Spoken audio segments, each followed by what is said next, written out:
So let's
right there.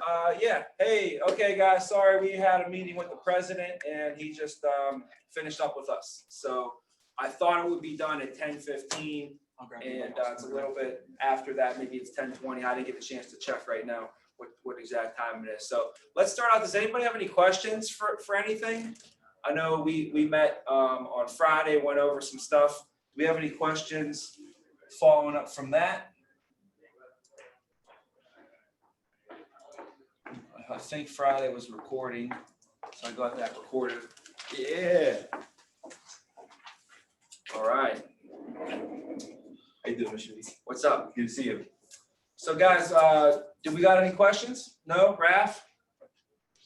Open it up. We're opening it up. If you got anything, let's get it out on the table. I want to see how you set goals, Mr. Lee, like effective goal setting. Goal setting.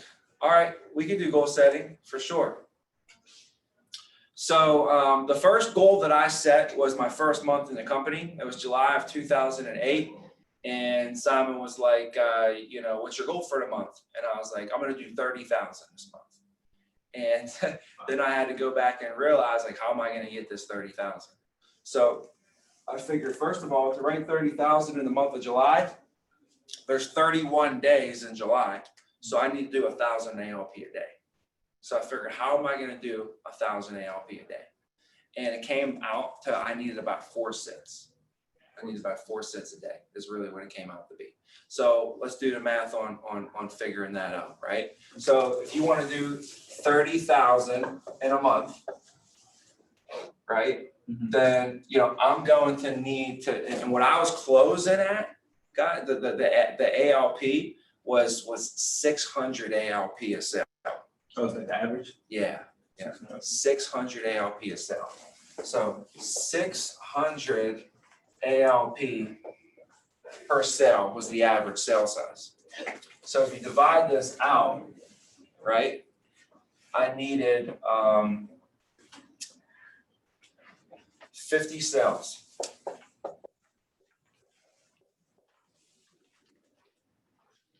What's up, Dalton? What's going on? 50 sales a month, which means there's 4 weeks, so I had to get 12 sales a week. In order for me to get 12 sales a week, I had to go in the field every single day. You know, so I was out in the field setting 2 days a week, and I was in the field 5 days a week. So I was setting Monday for Tuesday, Wednesday. I was setting Thursday for Friday, Saturday, Sunday. I was running Sundays.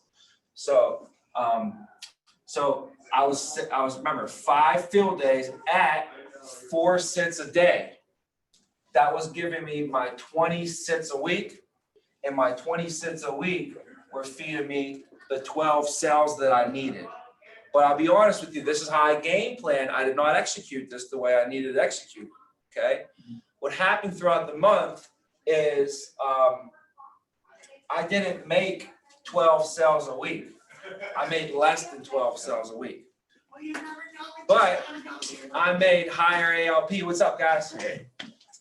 But I made higher ALP per sale, which helped me out with it. Let me know about that. But this is how I game plan. You said, how do I game plan? I game plan for something, and then I always know that it always is going to go a little bit wrong. Yes. You know the game plan is going to go off a little bit, and then you make adjustments and all that. So when I set my monthly goal was to give 20 presentations per week. So I always say when you game plan, you have to wrap your head around things mentally and fundamentally. So mentally, I just had to wrap my head around my goal. My goal was to do 30,000 in a month. July of 2008, my goal is to do 30,000 in a month. So how do you mentally wrap your head around doing that? You just have to just think about it and walk yourself through what it's going to take to get that done. So I was like walking myself through it. I went to my car. I'm like, 30,000. Okay, let's pull up the calendar. So I pulled up the calendar of July, and there's 31 days in July. So I'm starting to try and conceptualize and mentally wrap my head around this. Just mentally get my head wrapped around this concept of doing 30,000 in a month. And I figured 30,000, 31 days. I basically need to do about 1,000 a day. All right, let's wrap your head around that real quick. So I had to get my head wrapped around doing 1,000 ALP a day, every day, right? So that means 30 days, every single day, you got to be writing 1,000 a day. Well, I know I'm not going to be in the field every single day, right? Because I'm only going to be in the field 5 days a week. So it came out to be, I needed like 1,200 a day or something like that is what it came out to be when I figured it out. And we could do it. We'll figure it out real quick. So let's say we have 30. I know that I'm going to be in the field 5 days a week because 2 days I'm going to set. So no, Mondays I'm setting for Tuesday, Wednesday. Thursday I'm setting for Friday, Saturday. See, I'm just trying to mentally wrap my head around like, how the heck am I going to do this? Because I'm obviously not going to do 1,000 a day every day, because some days I'm going to be in the office from 8 a.m. in the morning till 9 o'clock at night on Monday. So I know I'm not going to write ALP that day. So we got to take that into consideration. So I found out that I'm really only going to be able to run about 20 days in the field, right? So 20 days to write 30,000 was 1,500 a day. That's what it came out to be. So I need to figure a way to write 1,500 a day when I'm out there in the field. So I was like, all right, well, how am I going to do that? How am I going to write 1,500 a day? And I figure I'm going to have to be able to give at least 4 presentations was my minimum number. Was my minimum number. Because I figure out of 4 presentations, I can close 2. I can close at least 2. The way I'm going to do that, though, is through referrals. So part of my game plan was, listen, if you really want to do this, you're not going to be able to get 4 sits a day, 20 sits a week, all off your leads. I had 80 leads. They gave me 100 leads. So, you know, how am I going to sit down with 20 people a week with 100 leads? That means I literally have to sit down with every one in my lead pack, right?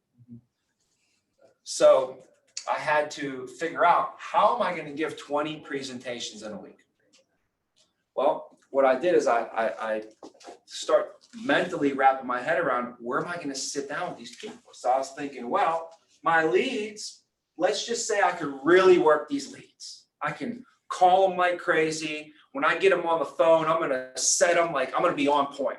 When I call these people, I'm going to have 3 coffees that are already in me for the day. I'm going to role play with all my people. I'm going to get all the bad juju out of me. If I mess up, I'm going to mess up with Andreas on the side before I get into the game. Because when I catch these people on the phones, I'm slam dunking these appointments. You know, so I'm going to call hard, set them hard. I'm going to run these appointments super hard. If I miss somebody, I'm going to roll them, no show, stop backs. I'm going to drop by door knocks on people. I'm going to run this lead pack super hard. Okay. That's the first thing you have to do. And you have to know how to do that. And then know what the expectations would be from that. I expected for myself to be able to get 8 to 10 sit downs a week from the leads. That's what I told myself I was going to do. That means I still need to get 12 more sit downs a week. Right? So where were these other sit downs coming from? Well, first of all, is I would sit down with child safe referrals. Those were easy. I would sit down with contingent beneficiaries. I would sit down with catch-up program. And what else was I sitting down with?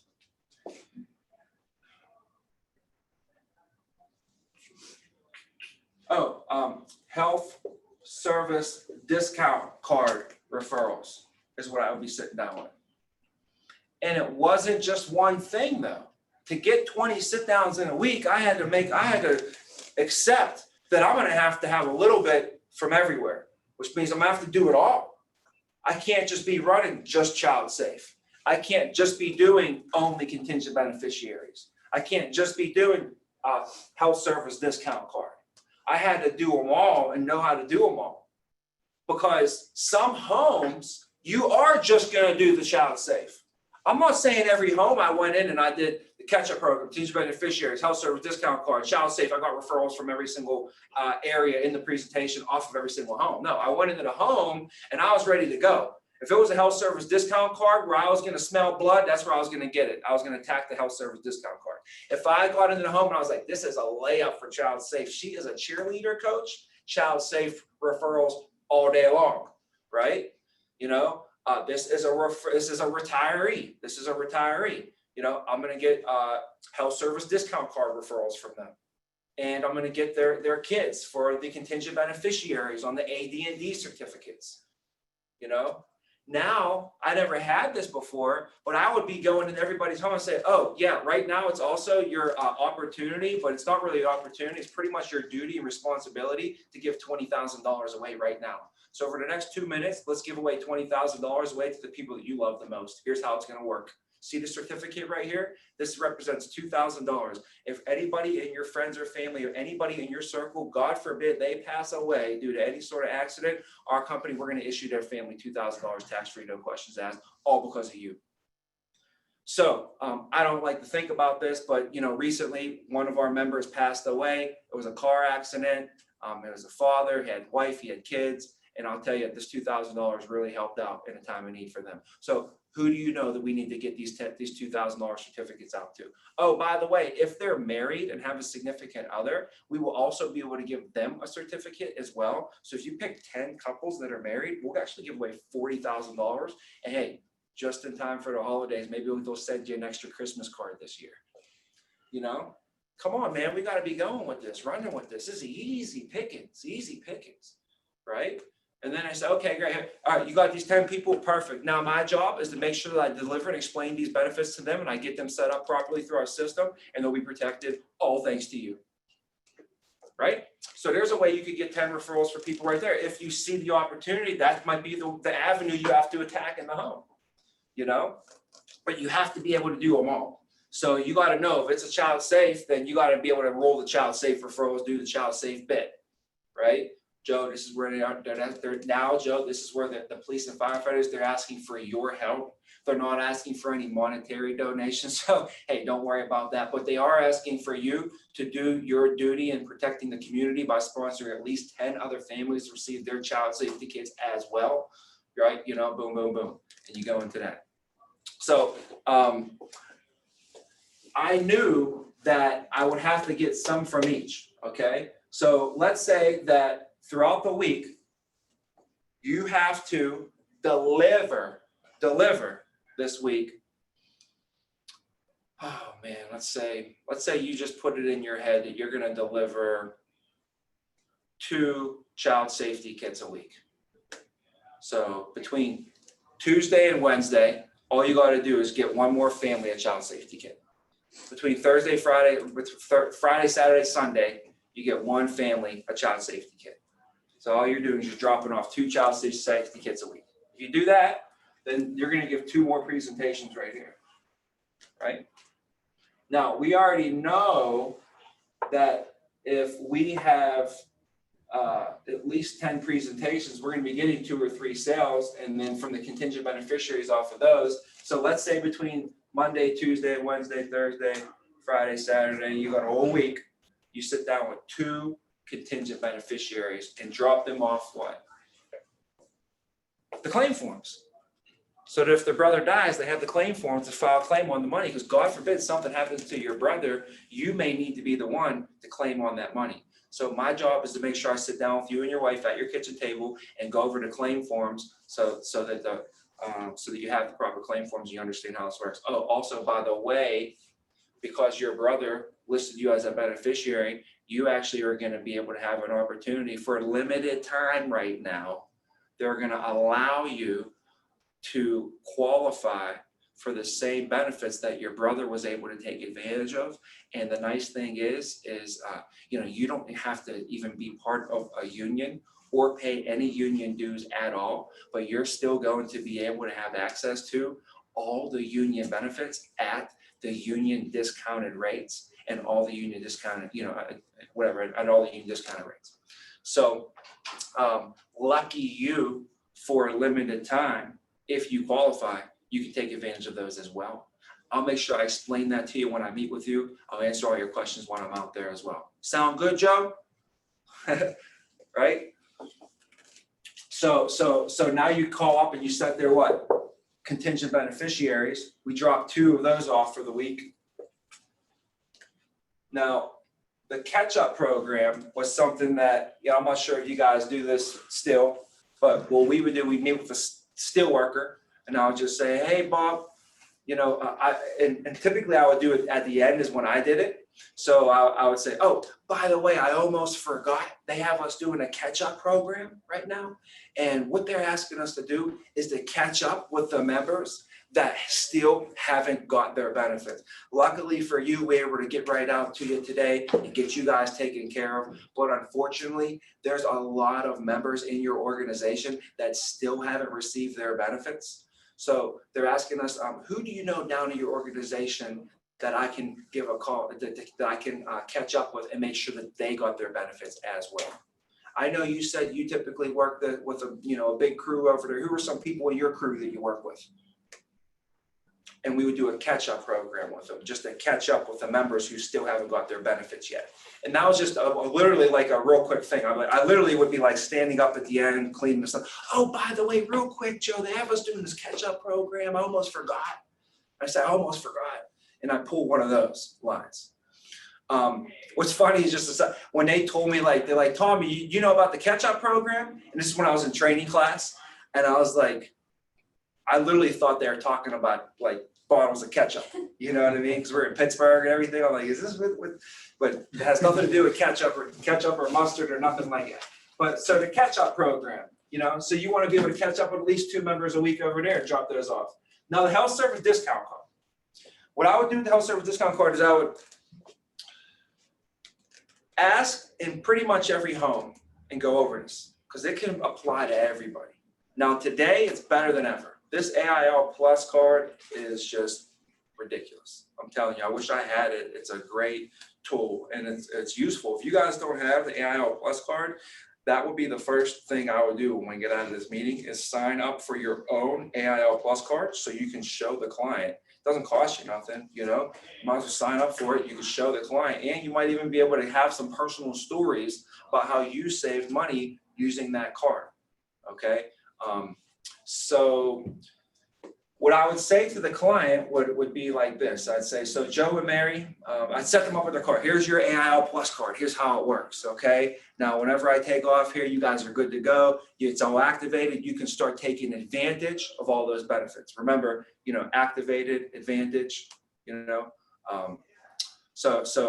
access. So those are some 3 words you could say. Right now, Joe, because you're part of the organization, because your sister sponsors you into the program, you're now going to be able to be allowed to have access to an exclusive program like this. So what I have to do is I just have to show you how to get it activated so you can start taking advantage of all the benefits like all the other members. So it's all those A's that you can throw around in there,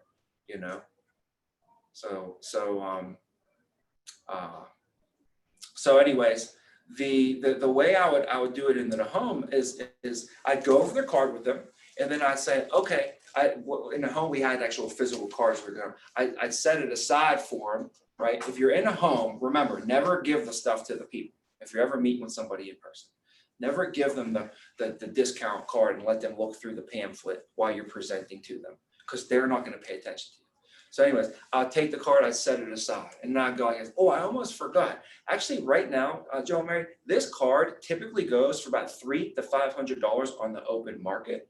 But right now, they're actually offering the card to all the members at no cost. And the way they're able to do that is kind of like union buying power. See, the more people that use the card, the bigger the discounts that they're going to be able to get on the card. Plus, the more people that use the card, they're going to be able to add more local providers into the program as well. As you've seen, we work with a lot of major local providers, but they're looking to expand the network. So in order to help expand the network, the more people that use it, the more they're going to be able to expand it. And more people have been using this card today more than ever. So in order for us to keep the program at no cost, In order for us to get bigger discounts and expand the network, they're allowing you to sponsor at least 5 other friends or family members to receive access to this exclusive AIL Benefit Plus card. And the thing is, they don't have to be a part of the union. They don't have to be part of the organization. Whatever, you don't have to be a policy holder. They don't have to be part of the credit union in order for them to take advantage of these benefits. So, who's the first person that we need to get this over to? That's pretty much how I would pitch it. What do you guys think, right? So I'd say that, and then you'll find out though, I told him they can give 5 names. Half will give you half. So not everybody plays ball, but half will give you half. So if you do 10 presentations and you're asking for at least 5 names, that's 10 people. You ask for 5 names, so you ask for how many names? 50 names. Half will give you half. So what's half of 50? 25 will actually give you names. And when they give you names, they're going to give you 2.5 names, right? So take 25 times 2.5. And what is it, like 60 or something? Right? Should be right around 60. Is that right? 62.5. Yeah. 25. Yeah, so there you go. Out of that, you're going to get 1/3 of those set. So if you collected 60, did we say you're collecting 60 for the week? You collected 60 in the home, just writing these health service discount card names down. You're probably only going to set 20 of those, right? But out of 20 of those, you could get an easy 10 presentations in there, you know? So let me see if this is right.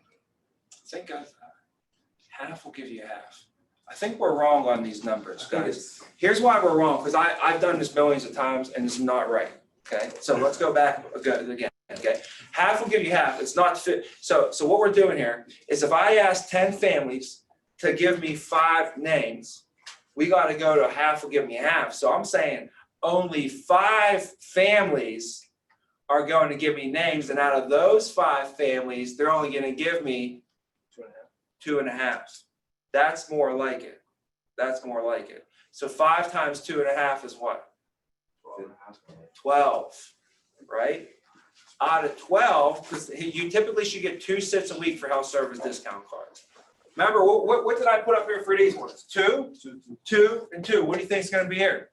2. So check this out. This is how I noticed, okay? It's because we just did it.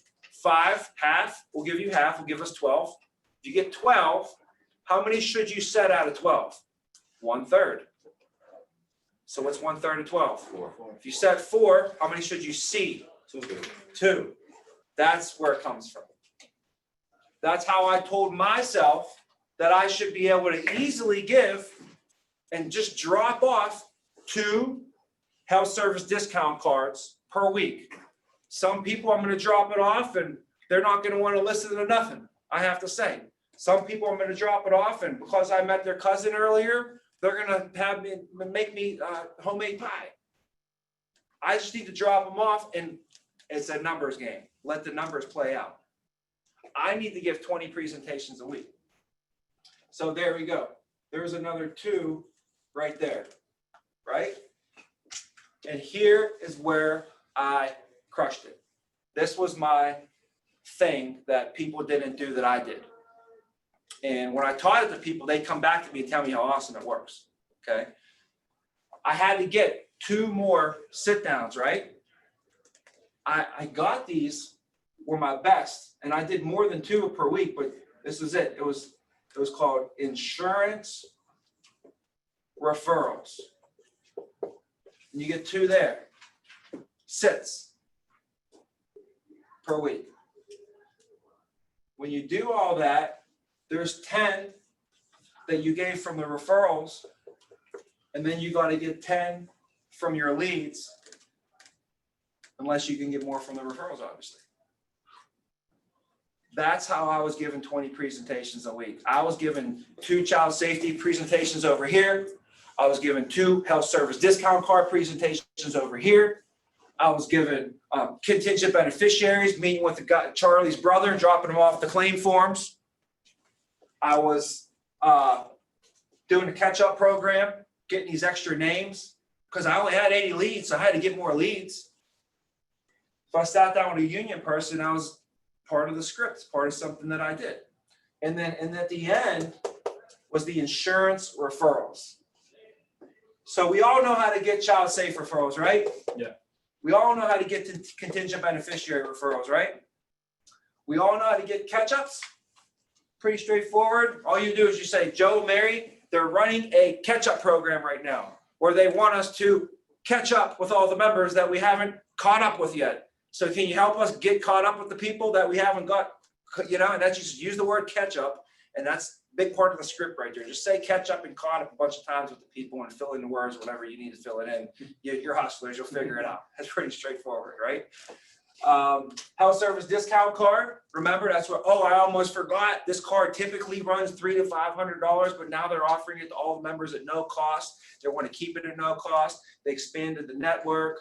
They got the discounts up higher, right? So in order to do that, they're allowing you to sponsor at least 5 other families to receive their card. They don't have to be in a union paying the union dues. They'll get access to the card. We can help them get it activated, and they can take advantage of all the other benefits like all the other members. Now, insurance referrals.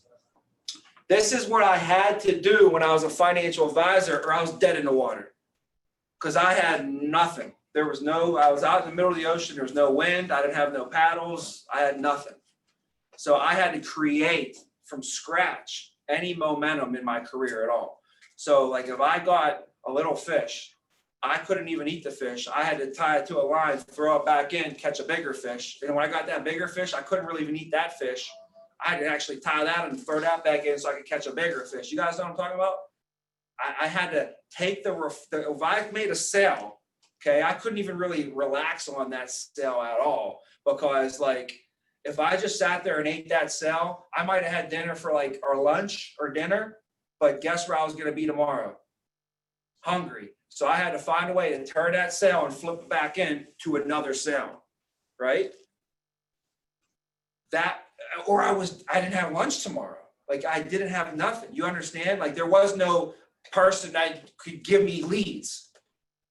If I wanted leads, they would say, sure. You see that over there, you see that file cabinet? There's 3 drawers. There's a file cabinet that had 3 drawers in it, right? And it was filled with these sheets of paper. They're called car leads. Car leads. Computer automated responses. This was back in 2008. These were computer automated responses from 2006 that were in this drawer, okay? Today, computer automated response is way different. Somebody saw it out on Facebook. They know what it's all about. This is something literally that it might as well have been the phone book. They called it the drawer of love. They said, oh, you didn't collect any referrals for the week. Go make love to the drawer of love. Go make some love. And say, have fun. The drawer of love is waiting for you. And if you didn't collect referrals, you can go to the drawer of love. Nobody wanted to be going to the drawer of love, right? So what I want is I want you to have a culture to where you're like, I don't need the leads. I got so many referrals. Like leads is like a punishment for me. I don't want to call leads. Leads is a pain in the butt. Leads, I'm closing 1 out of 3. I don't want leads. That's like a punishment, calling leads. You should have so many referrals, you're not even thinking about it. You just call them. Call them up. Who cares? Charlie, Roger, Sally, Janice. Oh, child safe over here. Insurance referral over here. Who cares? We have so many freaking referrals. Just call them, set them, present them. Call them, present them, present. Call them, set them, present them. Call them, set them, present them. What are we thinking? Too much thinking about this. just call and present to 20 people a week and some good shit is going to happen. That's what I was on. So I just knew that if I got in front of 20 people a week, but I had to have a strategy behind it too, you know, I had to have a strategy behind it. So like, what days was I calling? How many sits do I need to get per day? 4 sits per day. And guess what I did this month? I played all this out. I worked every single day, and my birthday is in July. Okay, so I worked every single day. This is July. My birthday's in July. Guess what I did on my birthday? Hi, Tom Vena with your American Income Life. Spoke to you about your benefits as your wife Mary home. That's what I was doing on my birthday. And I did all that work and ended up at the end of the month, I ended up doing 24,000. So I missed my goal, right? But it wasn't short of effort, planning. I mean, I literally did everything I possibly could have done, you know? And so whenever you're planning out your day, your week, I would do a month, you know, I typically would plan a month out at a time. And then, so when you plan your month out, what's nice is that there's 4 weeks in every month. So, you know, I come from a sports background. So for me, I would always flip it to, all right, we got 4 quarters. This game, it's a game. So it's a game for me.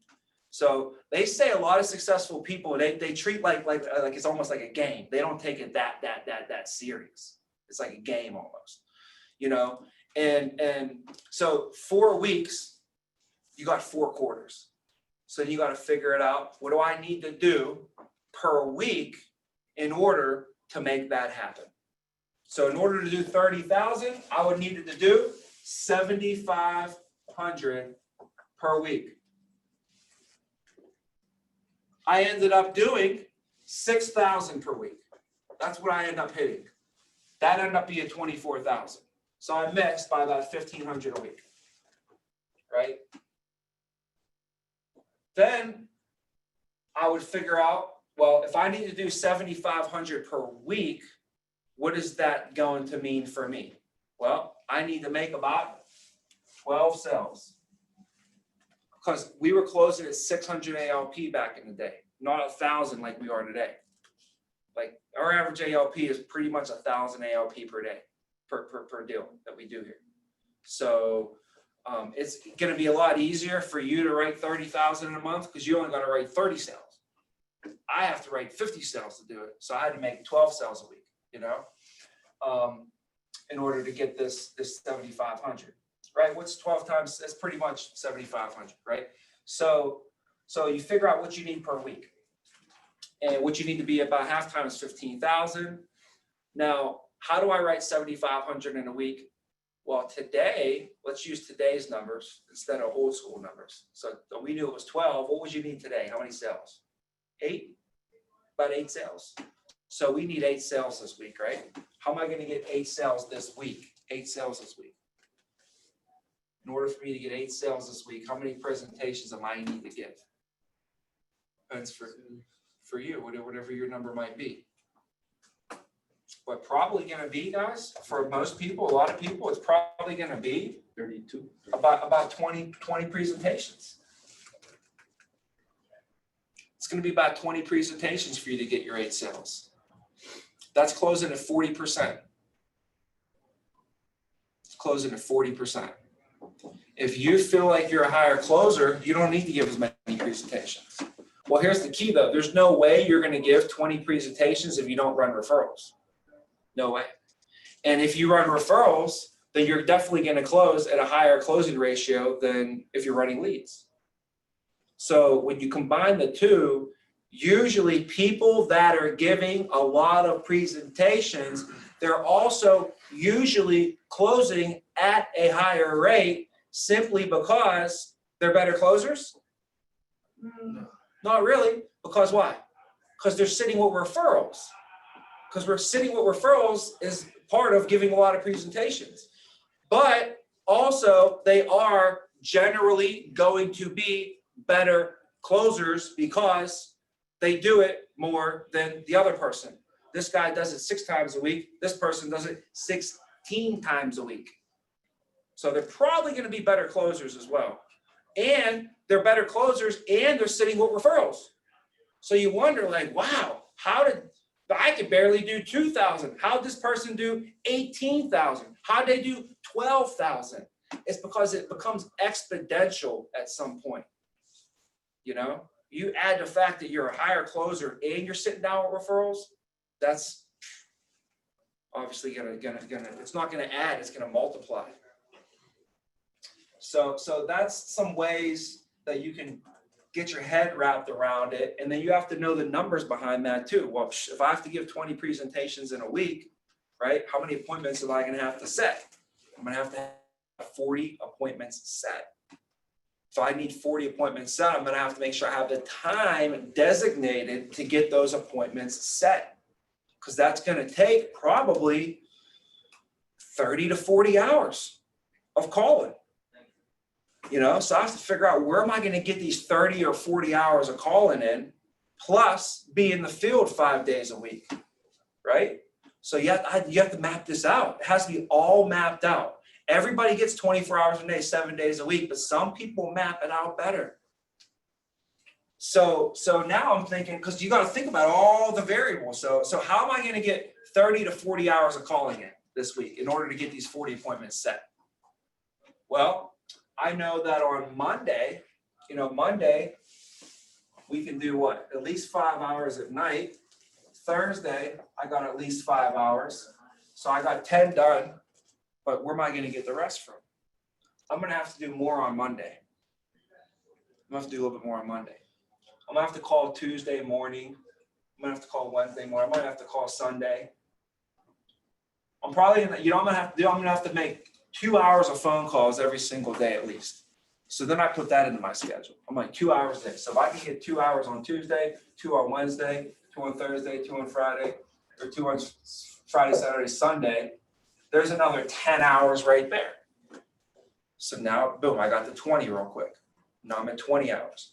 But we're going to need at least 30 to get this done. So, you know what I found out I had to do? Is I had to call more on Mondays, more on Thursdays, and I had to collect referrals and get better at so it didn't take me as many phone calls to get the appointments booked. So what it forced me to do is get efficient. And this was before I had a phone center. You know what it also forced me to do is, after you run a month or two like this by yourself, you realize that you can probably get more done if you had more time in a day. Right? So I went up and I got a whole bunch more time added to my day. You guys can do that too one day. You can do it right now if you want to. Like, how many hours you got in a day? 24? You got 5 hours to call, you can actually just add an extra 5 hours of calling on Monday, extra 5 hours of calling on Thursday to your day by hiring a caller. So I found out that very shortly after the first 2 months of me doing this type of schedule, that I needed to have a caller, because I didn't have enough time in the day to do everything that I needed to do, especially when I got into management and leadership. I needed to have my time and my focus designated towards more important tasks. So I started prioritizing things, and I found out there were things that are on my to-do list that needed to get done, but they were like number 10, number 11, number 12. But they needed to get done too. So I started having to hire people to do that kind of stuff. And that's how you can get more done in a day. So when you finally make that income and you have extra money, you can take that extra money and go buy whatever you want with it. You could. But next month, you're probably going to have to do all the same amount of work again to get that same extra money. And the next year, you're going to be doing the same amount of work to get the same amount of extra money. And if you're making 80 grand, you'll be making 80 grand next year. But you might have a cool belt, cool shoes, and the new virtual reality headset. Then the next year, you make a little bit extra dough, and you take the extra dough, and you know what you do?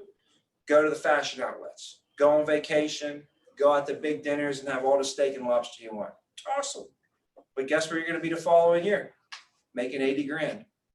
Because you never leveraged your time. So when you start making that extra money, you need to find a way to get yourself more time back. And the way you get more time back is by hiring people where it's a win-win situation. Like there was a person who would love to be able to come to an office every day, help, be an administrative assistant, right? They would love that. It's a dream job for them. Clock in 8 o'clock in the morning, home every day by 4 o'clock at night, no worries, make $800 a week or whatever. They would love that. 40, right? Win for them. Guess what I need? I need an assistant.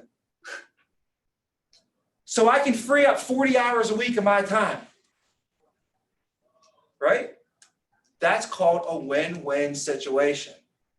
My team needs me to have an assistant because they need my time and attention. I got to be game playing in Matt Brown's future, but I can't because I'm filling out these reports all the time. I can't get a hold of Tom. He's always in these meetings because I have to do all the administrative stuff. What kind of leader is that? Right? That's backwards. That's dysfunctional. So at some point, you're going to be able to buy your time back with that money that you make. But if you don't have to. But just remember, you're not going to be able to grow because you're not going to be able to get more time into your week. The people that like, you got 168, I got 168 hours in a week, right? But not really. Not really. I have 208 hours in my week because I have an assistant that works 40 hours a week for me and does 40 hours of the shit that I would normally be doing. See that? That's how you can become more effective with your time and you can get more hours in a week. And people are like, how does he get all that done? He got this 24 hours, I got 24 hours. How did he get more done than me? He leveraged his time, leveraging your time. Now, you might say, but you made 80, but now you had to spend 10 grand a year on an assistant. So you really only made 70. That sucks for you. Well, next year, that 80 turns into 180, right? And now I've got to spend 20 grand on an assistant.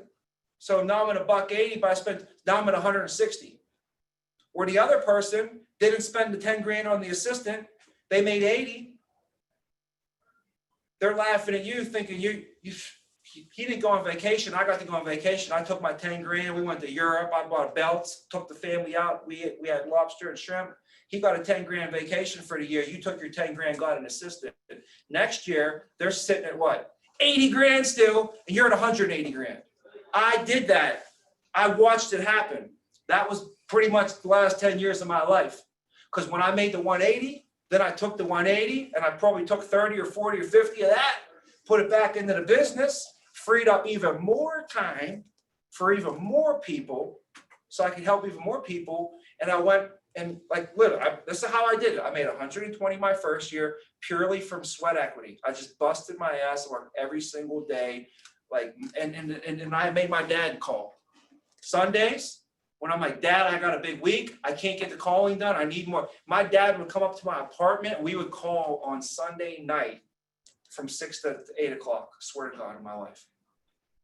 And you know me, I'm like, I don't know if you ever made phone calls with me, but that's why I don't go into phone rooms with you guys, just so you know. I would be very annoying to you if I was in the phone room. I'd be in your ear, like, no, say that. Like, speak a little bit louder. Like, I'll be in your ear, all over you. You'd be annoyed, like, get Tommy out of here. Like, you'd go in the closet and want to make calls because I'd be annoying the shit out of you when you're making calls. I promise you I would. So just imagine how I was with my dad, you know, in my apartment. Like, I'm like, no, Dad, you got to say it louder, right? You know, like, so anyways, I did all that to leverage the time. My first year, though, was I just worked my butt off. I just sacrificed everything I had and just whatever they told me to do, I just did. Like, sleep didn't matter, nothing. I just tried to make sure I took showers and stayed clean and tried to make sure I just stayed as sharp as I possibly could. And I just showed up every day just like a wind-up doll, you know? And I did whatever they told me to do. Literally, I was like, whatever you tell me to do, And I made 120 my first year. And in my second year, though, I ended up making a little bit over 200,000. But I took the money that I was making that year and I put it back into the business by hiring an assistant, getting myself established, making sure I had the right resources and everything that I could. So that the following year went from 200 to 512,000 in one single year. That's a big jump. And I saw there was sort of like this little process. There's like almost like a little recipe. There's sort of an equation to what's going on here. It's like if I could go from 0 to 120, 120 to 200, 200 to 500, I got to keep doing what I've been doing, right? So I had to figure a way out where I could invest more.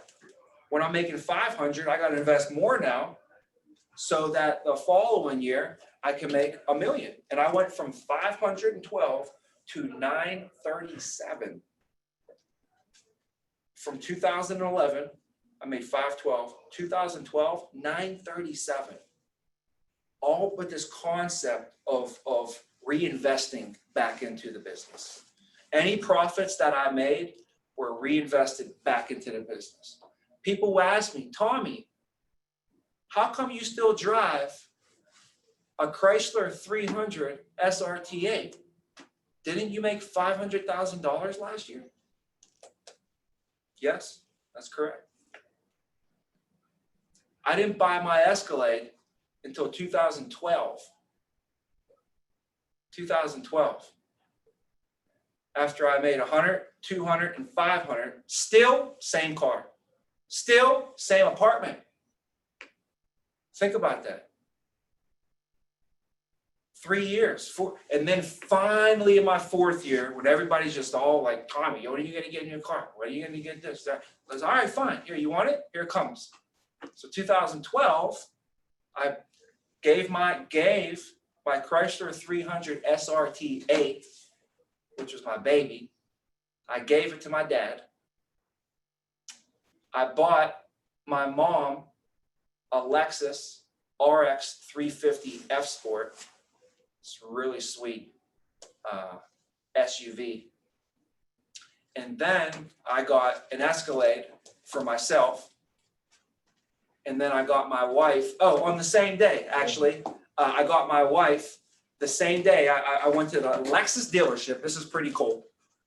I went to the Lexus dealership. I had my wife and my mom, and there's this old guy, Joe. And I said, we want to see the Lexus, RX 350 F Sport. And he's like, all right. He's like, well, we only have two. We have a white one and a black one. And we already knew what I wanted. I was like, all right, we're probably going to take them both. So why don't you just pull them both around right now? He was like, what? I was like, yeah, we'll probably just take both of them. He's like laughing at me, thinking I'm joking around. I'm like, I can't get one without the other. Got to get them each one. So who wants the white? Who wants the black? So my wife took the white one. My mom took the black one. Bought two Lexus RX 350 F Sports, brand new, right off the lot, $60-some thousand SUVs right there that day. That was pretty cool. Then later on that year, I got a $300,000 townhouse because I was living in an apartment the whole time. So I bought myself a $300,000 townhouse, put 60 grand down on it. And the same year, all in 2012, we were on stage as top RGA, and I got a Maserati that year as well. Got a brand new black and yellow Maserati Gran Turismo Sport convertible as well. So we got like all in 1 year, but nobody saw all that crazy sacrifice that I did for those years and how I had to discipline to do that. All they saw was all that stuff. They didn't see the first 4 years of what it took, to do that. And for someone to have the vision and the business sense to do that. Not other people came in just like me, but they didn't do what I did. They didn't take it to that degree. I saw some people had an office. They didn't even decorate their office nice, let alone get themselves an assistant. They weren't even thinking that big, So We just had a meeting with the president of the company, and I promise you, nobody's thinking as big as us right now. I promise you. I know. I can tell he thinks we're crazy, you know. And I sent him a quote this morning. I swear, I sent a quote to the president of the company, and basically it's the quote from the meeting yesterday that we couldn't figure out. So I even sent a video, and I like, it came to me last night. I was like, that's it, right? And what is it? We don't have a problem with setting our goals too high and missing them. We have a problem with setting our goals too low and hitting them. And that was the whole concept behind our motivation for next year. Is there's two ways we can go about it. We can set our goals to where I know we're going to hit for sure, and we can be happy and celebrate it. Or we can set our goals high and know that it's high as hell, but also give it all that we got and still go hit it and crush it. But if we don't hit it, you know, I'd rather shoot for the stars and land on the moon. And that's how I've always been. So why would I start changing up that game plan, that strategy, that philosophy now, you know, in business? So, you know, game planning the year out next year, game planning everything out. Just use this when you're game planning stuff. Okay. Use the 4-quarter strategy. Okay. So the year next year is 4 quarters. There's 4 quarters next year. Each quarter is 13 weeks. Okay. So we have 4 13-week quarters. So when you plan your year out, plan it out like that. You got 4 quarters. Okay. Each quarter has 3 months in it. Each quarter has 3 months in it. So you want to plan out each quarter based upon what you need each month. Each month, though, has 4 weeks in it. So now you got another 4 quarters each month. So the month of July, there's 4 weeks. The month of January, we're kicking off the year here, and 4 weeks. Plan that out. Now, week 1, I always would plan all my weeks like this, typically, unless we're doing a crazy week. But week 1, there's 4 quarters in week 1. Monday is kickoff. It's like if it was a football game, Monday's kickoff. Or basketball, Monday's tip-off. Tuesday is the first quarter. Wednesday's the second quarter. Thursday's halftime. Friday is the third quarter. Saturday is the fourth quarter. And Sunday is overtime. And when I would think about my weeks, when mentally, remember, it's always going to be a game. You want to always play a game. You're playing it as a game. That's how I would map out my weeks for the game. And I'll coach myself up like that too. Okay, the first quarter is over. Where are we at so far? We're down by a field goal. But we got some momentum. We got field position. Okay, what do we need to do in the second quarter? Well, I know this is working. Let's try running that play some more. Halftime. We're at halftime. Hey, we're up. We're tied. We're right where we need to be at halftime. Let's keep it going. We're behind. What do I need to do? I need to give myself a prep talk. I need to give myself a halftime talk. Maybe I need to call one of my coaches and have them give me a halftime pep up talk, right? But I need to do whatever a team would do at halftime if they're up, down, or in between, right? And I coach myself up on Thursday to get myself a good game plan going into the weekend. And then I play Friday as the third quarter, Saturday the fourth quarter. You know, Sunday, if I needed to kick it into overtime, I would. And then at the end of the week, I'd reevaluate the game. I'd evaluate the game and see how I did. What was my strengths for the week? What did I go wrong in? What happened this game? We started off slow. You know, why did we start off slow? Man, there was just no major motivation in practice all week. You know, we didn't get up for this game. Maybe next time we play the Ravens, we're gonna have like little Raven things in everybody's locker just to get them pissed off. Maybe what I'll do is I'm gonna pull the last time we played the Ravens when they beat the shit out of us, and I'm gonna make everybody watch that game on Friday night before we go to dinner as a team. Maybe I'm gonna do something different this time than last time, because I'm sure not gonna start off another week like that again. We lost because I started off flat. And you could evaluate your game plan, your game performance. And it could just be things like that, but also there could be technical things as well. We turned the ball over too much. I didn't make enough phone calls. My show ratio was horrible this week. What was I saying to people on the phones? You know what? I was calling over there. I was talking too much. The football game was on. I wasn't focused enough. I didn't solidify. Whatever was going on, you might be able to pinpoint the reasons why based upon your numbers. And your numbers, then you go back to find out, why are my numbers like that? Why did I lose? Well, because I had bad closing ratio, or I didn't see enough people. I had a bad show ratio, or I talked to a bunch of people, but I couldn't get anybody set, you know? Or I gave 5 presentations, but that was the problem. I didn't collect no referrals. I didn't roll any referrals. So you look at your numbers first, you look at what the score was, and you find out, why was the score this way? Well, if you look at the numbers, you know, here's why. And then you're like, well, why were the numbers that way? Well, I didn't collect referrals this week because I was in such a rush in these homes. I was feeling too rushed. I need to work on my presentation a little bit, right? Maybe I was in and collect referrals this week. Want to know why? Because I didn't focus on it at all. What's the matter with you, dude? You were trying to get sales. You didn't get any referrals. What's the matter? This is me talking to myself in the mirror. You know what I'm saying? Looking at the numbers, though, and then finding out, why are the numbers saying this? What did I do to cause the numbers to look like this? And what can I do in the future to make sure that don't happen again? And then every single week, it's always going to be a different conversation. But you can use the game mentality to coach yourself up. And you know, a football team isn't giving up the whole season when they lost their second game. They lost their third game. They lost their fourth game, whatever it may be. They don't think, oh, let's just forfeit the season. Let's quit playing football altogether. Let's just cancel having the Miami Dolphins. We're not going to have the Dolphins anymore. No, they're going to stay in business. They're going to still be a business. They're going to still play football next week. They're going to stay in business next year. They're going to redraft a new class. But you know what they're going to do? They're going to go back to the drawing board and fix it. So next day they can have a better game. Next day we can have a better game. Next day we can have a better game.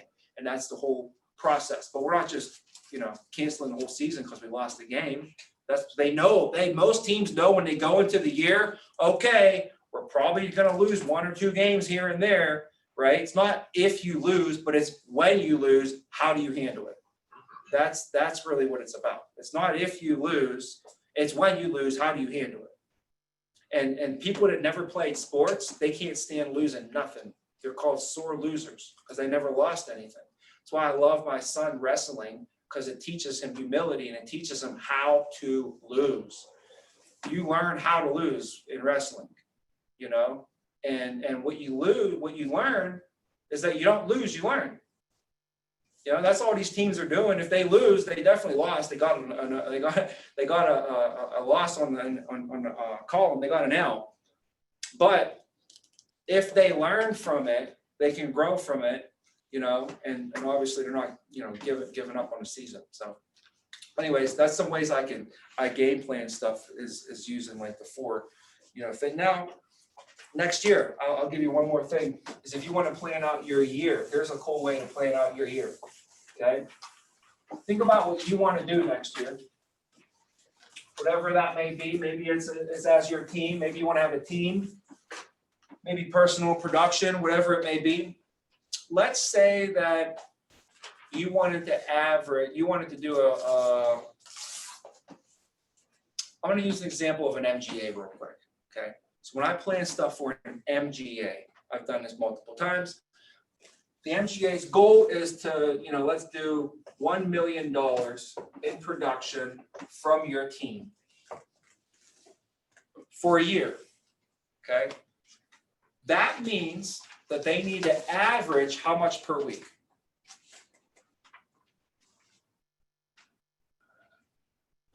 Wait, 20,000? No, 20, right? So you divide this by 50 weeks and you'll get 20,000. So they need to average 20,000 per week. The key is when there's January, and then there's July and June, and then there's December. They don't need, if you want to do 20,000 a week next year, you don't need to start the year doing 20,000 a week and then just stay at 20,000 a week all year. That's typically not how business works, right? What should happen next year is you should start here and grow to there. There should be growth going on. So in order to average 20,000, because like an MGA is like, oh, dude, right now, I'm only doing 10,000 a week. So how am I gonna do 20,000? I can't just do that. That's fine. I tell an MGA, what you need to do for the year next year, like if you need to average 20,000 a week, when do you need to be at 20,000 a week by? Halftime. You know, so whatever you need to do average for the year, you just need to be hitting that by halftime. So you can start at 10, we can hit 20 at halftime and end at 30, and you just average 20 for the year.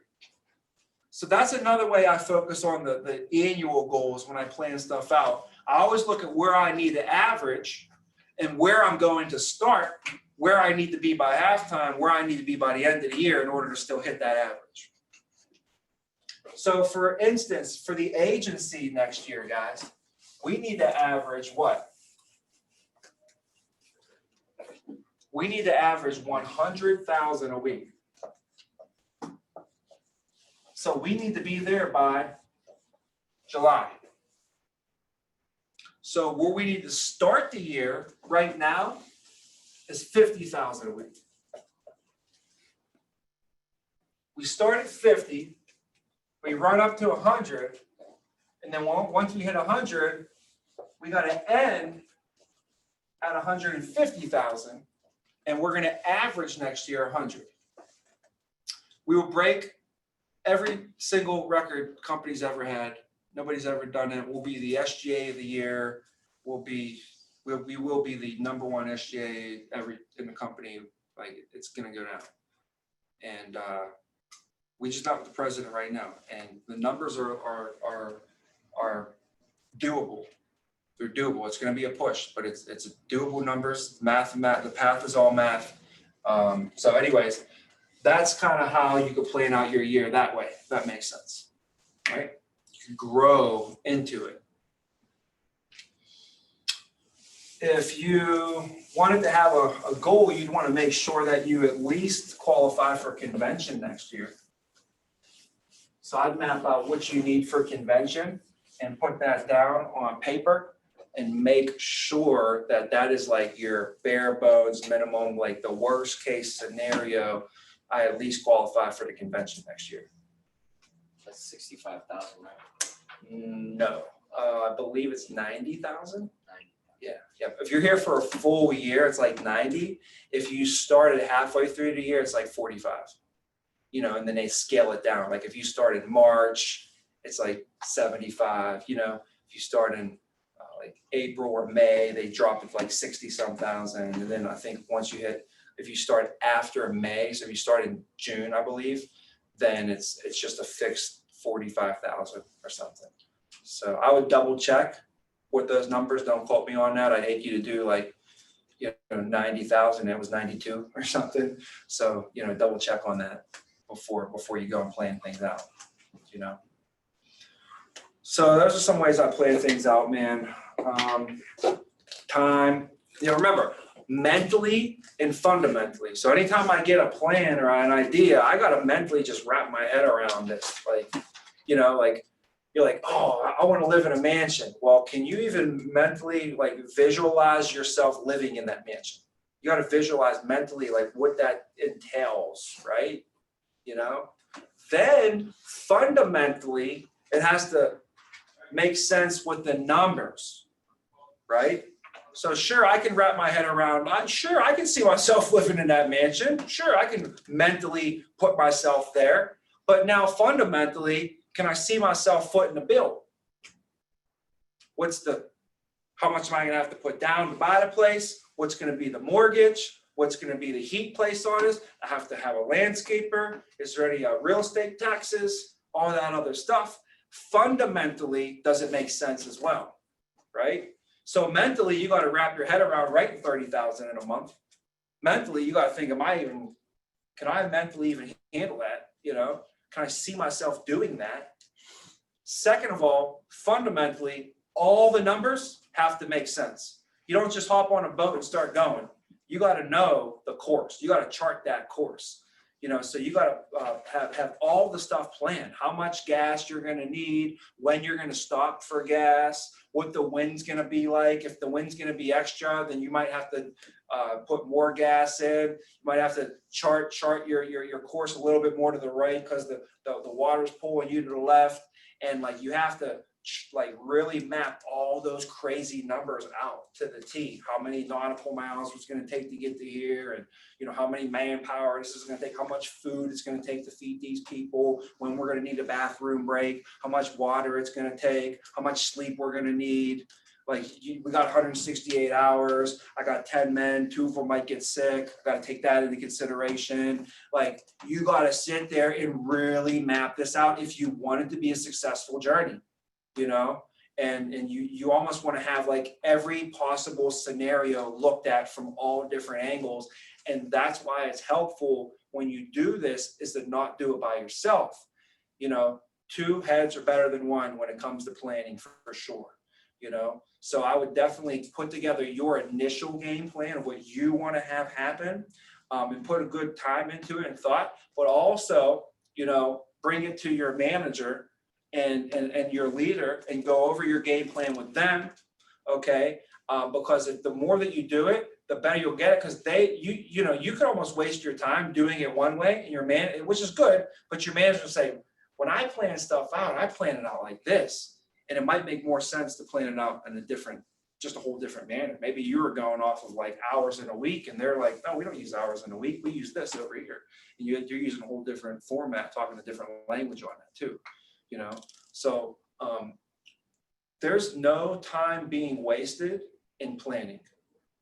You know, you can plan, I guess, too much, but nobody ever gets to that point. Very, very rarely do people get to the point where they spent too much time planning and now they're becoming ineffective in business because they're not doing anything because they're just planning the whole time. Nobody does that. Nobody plans too much, okay? So none of your time that you spend planning is ever going to be wasted minutes or seconds, okay? And all your leaders here will love to sit down and do that stuff with you. That's the fun. That's the fun part. Putting it down, mapping out our goals, our dreams, our plans, and that's, you know, that's where it all starts. So 2021 is going to it's going to start on paper before it ever comes alive in real life. You know, so if you don't have your 21 game plans mapped out, you know, definitely take some time and get those hammered out before the holidays, so you have time to meet with your manager here, and you can go into the new year, you know, with some direction. So that's all we got, guys. Thanks for your time. Good job today. Hey, Friday with Jackie. We have Friday with Jackie. It'll be really good on retention. So everybody here will never have retention issues after this. You did one of those things. You go over.